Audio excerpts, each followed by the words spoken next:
আসসালামু আলাইকুম।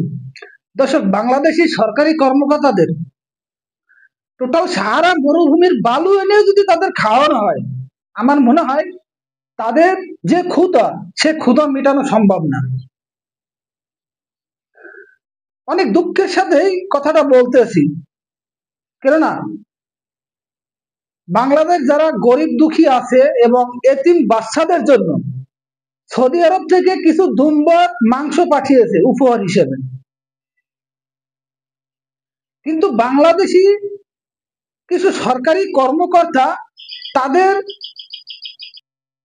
সেই মাংসের লোভ সামলাইতে না পেরে এই মাংস গরিব দুঃখীদের না দিয়ে এতিমদের মাঝে বিতরণ না করে তারা নিজেদের মাঝে তারা নিজেদের মাঝে ভাগ বাটোয়ারা করা শুরু করেছে।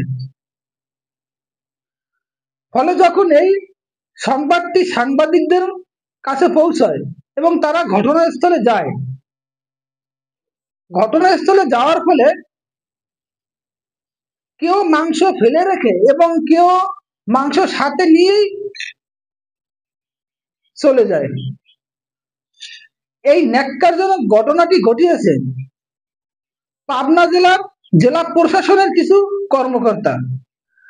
তারা নিজেরা তো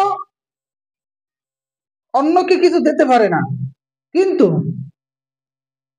মানুষে কিছু উপহার পাঠাবে, তাও তারও লোভ তারা সামলাইতে পারে না। অবশ্যই বিষয়টি তদন্ত করে প্রশাসনের উচিত ব্যবস্থা নেওয়া। সামান্য 2 কেজি মাংসের লোভ যারা সামলাইতে পারে না, তাদের কাছে আসলে একটি দেশ কতটা নিরাপদ, তারা আদৌ কি সরকারি কর্মকর্তা, সরকারি চাকরি করার যোগ্যতা রাখে কিনা, আমার প্রশ্ন।